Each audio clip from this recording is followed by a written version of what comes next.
ओम श्री गणेशाय मित्रों, स्वागत और अभिनंदन करती हूँ अपने यूट्यूब चैनल एस्ट्रो टिप्स पे। सभी नए सब्सक्राइबर से मेरा अनुरोध है कि आप मेरा चैनल सब्सक्राइब कर लीजिए, साथ ही नोटिफिकेशन बेल का आइकन ऑल पे क्लिक कर लीजिए ताकि मेरी आने वाली सभी वीडियो आपको आसानी से मिल सकें और आप मेरी उन वीडियोस का लाभ उठा सकें।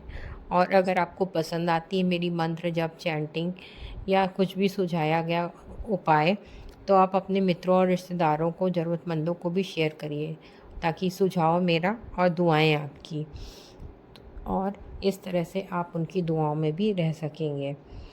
चलिए, आज मैं ये बताने आई हूँ कि सावन में या कभी भी जब भी आपको सावन के बाद भी ये वीडियो मिलती है तो दिनों के अनुसार क्या चढ़ाएं। लोग परेशान रहते हैं कि मेरा ये ग्रह खराब है, वो ग्रह खराब है।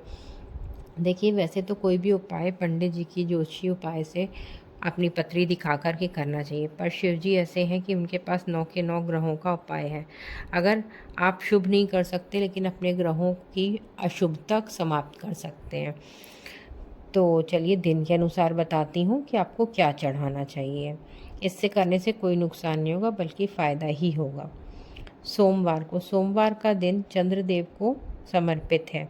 सोमवार को शिवलिंग पर कच्चा दूध चढ़ाना चाहिए। कच्चा दूध चढ़ाने से शिव जी प्रसन्न होते हैं। मंगलवार को नवग्रह की शांति के लिए शिवलिंग पर शहद से अभिषेक करें, इससे सभी मंगल कार्य सिद्ध होते हैं। बुधवार को शिवलिंग पर बेलपत्र आदि समर्पित करना चाहिए। बेलपत्र शिव जी को अति प्रिय है।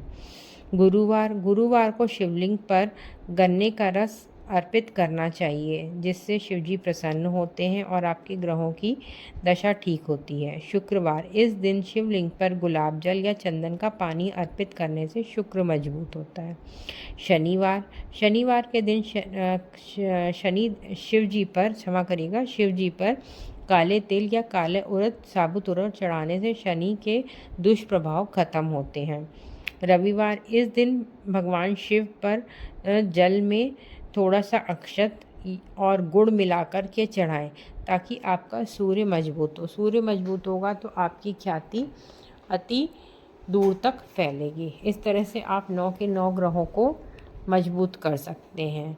राहु और केतु के लिए आप पीला चंदन चढ़ा सकते हैं, सफ़ेद काले तिल चढ़ा सकते हैं और शिवजी पर आंकड़े की माला भी चढ़ाई जाती है। इससे राहु का दुष्प्रभाव समाप्त होता है।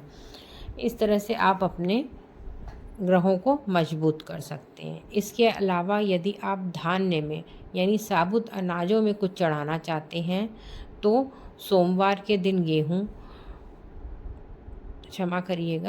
सोमवार के दिन पूरे चावल अक्षत, और रविवार के दिन गेहूँ, मंगलवार के दिन साबुत ऑरेंज वाली दाल जिसे आप मसूर की दाल कहते हैं, बुधवार को अक्खे मूंग, बृहस्पतिवार को चना, शुक्रवार को जौ, शनिवार को काला उड़द चढ़ा सकते हैं और अपने ग्रहों को मजबूत कर सकते हैं।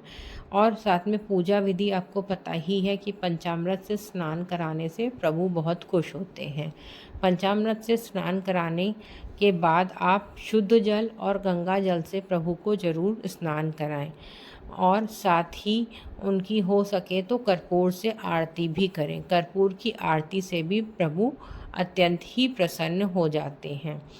ऐसा माना जाता है कि अगर प्रभु के ऊपर सफ़ेद रेशमी, जो साटन का रेशमी या सिल्क का कपड़ा होता है और गोल्डन किनारी हो जिस पे लगी हुई, वैसी धोती या वस्त्र आप प्रभु को समर्पित करें तो उससे भी भोलेनाथ अत्यंत ही शीघ्र प्रसन्न होते हैं।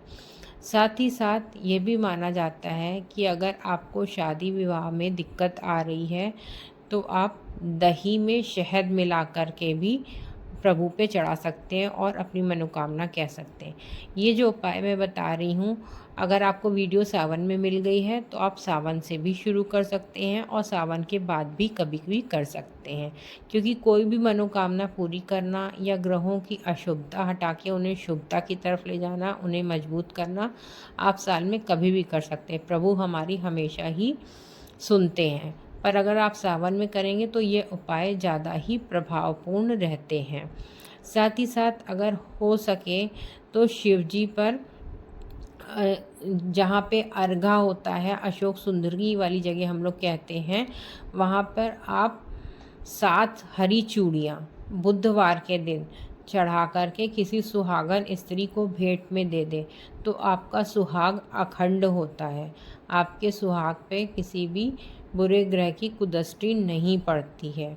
और हो सके तो सावन में पूरा 16 श्रृंगार शिवलिंग पर छुआकर माँ पार्वती का नाम लगकर और पार्वती पते नमः ऐसा मंत्र जाप करके किसी सुहागन ब्राह्मणी को दे दें, तो आपके सुहाग पे आई हुई समस्याएं, मुसीबतें 1 साल के लिए टल जाती है। प्रतिवर्ष अगर आप ये करते हैं तो आपका सुहाग अखंड रहता है, ऐसा सनातन में कहा जाता है। साथ ही जो भी करें उसके बाद क्षमा ज़रूर मांग लें। मिलते हैं अगले अंक में। हर हर महादेव।